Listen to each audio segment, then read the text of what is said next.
श्रवण कुमार कथा। यह कहानी त्रेता युग की है। उस समय श्रवण कुमार नाम का एक लड़का था। उनके माता पिता अंधे थे और श्रवण कुमार को उनके पालन पोषण में कई कठिनाइयों का सामना करना पड़ा। श्रवण कुमार बचपन से ही अपने माता पिता का बहुत सम्मान करते थे। श्रवण कुमार जैसे जैसे बड़ा हुआ, घर की जिम्मेदारी उसके कंधों पर आ गई। वह रोज सुबह उठकर सबसे पहले अपने माता पिता के नहाने के लिए झील से पानी लाता था।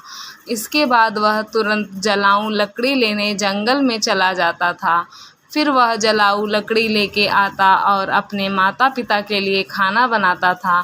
श्रवण कुमार को इतनी मेहनत करते देख उनकी माँ ने उन्हें हमेशा रोका। वह कहती थी, श्रवण बेटा, तुम यह सब अकेले क्यों कर रहे हो? इसके बजाय तुम्हें थोड़ा आराम करना चाहिए। अपनी माँ की ये बातें सुनकर श्रवण कुमार कहते थे, नहीं माँ, मैं यह सब तुम्हारे लिए ही कर रहा हूँ।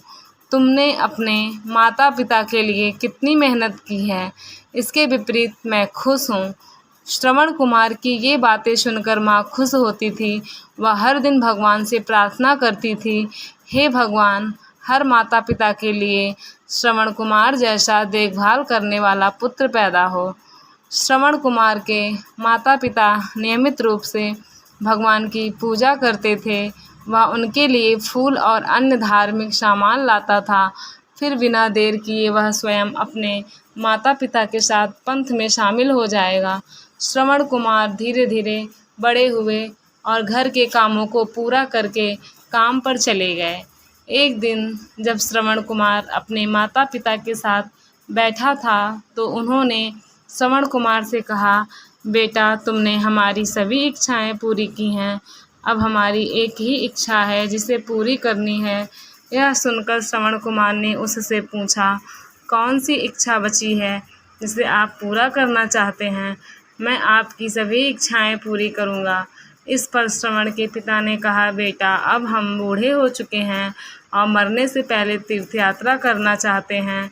अपने माता पिता की बात सुनकर श्रवण कुमार सोचने लगे कि उनकी इच्छा कैसे पूरी की जाए।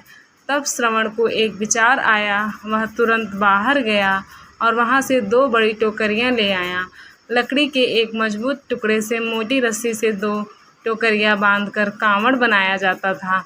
तो श्रवण ने अपने माता पिता को उस कांवड़ी पर बिठाया। इसके बाद उन्होंने कंधे पर कांवड़ लेकर तीर्थ यात्रा की। लगातार कुछ दिनों तक वह अपने माता पिता को एक एक करके सभी पवित्र स्थानों पर ले जाने लगा। इसी बीच श्रवण कुमार अपने माता पिता से मिलने प्रयाग से काशी गए।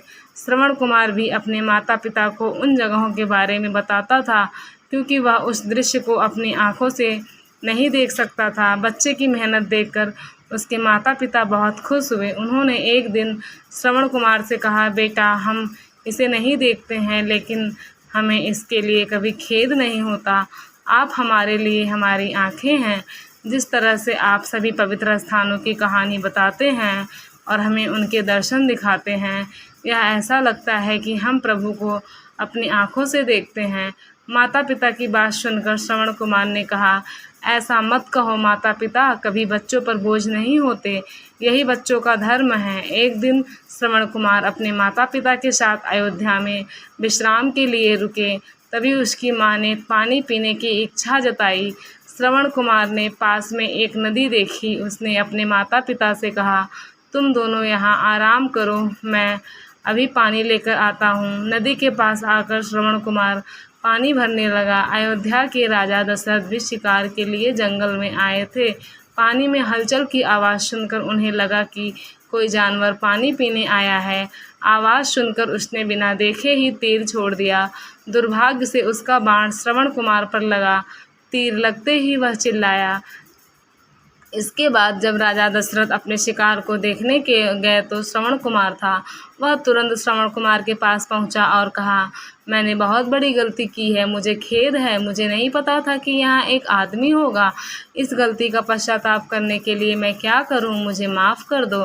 तब श्रवण कुमार ने कहा, मेरे माता पिता यहाँ से थोड़ी दूर पर जंगल में बैठे हैं, वे बहुत प्यासे हैं, तुम उन्हें यह पानी लाओ। और तुम उन्हें मेरे बारे में कुछ नहीं बताते। इतना कहकर श्रवण कुमार की मृत्यु हो गई। श्रवण कुमार की मृत्यु से राजा दशरथ स्तब्ध रह गए। वह किसी तरह से अपने माता पिता के पास पानी लेकर पहुँचे, जैसा कि श्रवण कुमार ने उन्हें बताया था। श्रवण कुमार के माता पिता अपने बेटे की आवाज़ अच्छी तरह से जानते थे। जब राजा दशरथ उनके पास पहुँचे तो उन्होंने आश्चर्य से पूछा, आप कौन हैं? आप हमारे श्रवण को क्या हुआ? हमारे श्रवण नहीं हैं। राजा दशरथ उनके प्रश्नों का उत्तर नहीं दे सके। तब श्रवण की माँ ने चिंतित स्वर में कहा, तुम मुझे क्यों नहीं बताते कि तुम कौन हो और मेरा बेटा कहाँ है? श्रवण कुमार की माता की चिंता देखकर राजा दशरथ ने कहा, माँ मुझे क्षमा कर दो। मैंने जो तीर शिकार के लिए छोड़ा था वह सीधे तुम्हारे पुत्र श्रवण के पास गया। उसने मुझे तुम्हारे बारे में बताया, इसलिए मैं पानी ले आया। यह कर राजा दशरथ शांत हो गए। राजा दशरथ की बात सुनकर श्रवण की माता जोर जोर से रोने लगी। उनमें से किसी ने भी राजा दशरथ द्वारा अपने पुत्र की मृत्यु का शोक मानने के लिए लाए गए जल को नहीं छुआ। तब श्रवण के पिता ने राजा दशरथ को श्राप दिया कि उनके कारण उन्हें भी अपने पुत्र का साथ छोड़ना पड़ेगा। जल्द ही श्रवण के माता पिता की भी मृत्यु हो गई। कहा जाता है कि श्रवण कुमार के माता पिता के श्राप के कारण राजा दशरथ को अपने पुत्र राम से दूर रहना पड़ा था। राजा दशरथ के इस श्राप को पूरा करने के लिए भगवान राम को 14 साल के लिए वनवास जाना पड़ा। इसलिए कैकेयी दशरथ की पत्नी बनी। श्रवण के पिता की तरह राजा दशरथ भी अपने पुत्र से दूर नहीं रह सके और उन्होंने अपने प्राण त्याग दिए।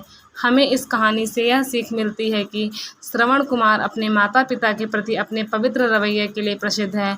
हर कोई बच्चे को अपने माता पिता की सेवा श्रवण कुमार की तरह ही निस्वार्थ भाव से करनी चाहिए।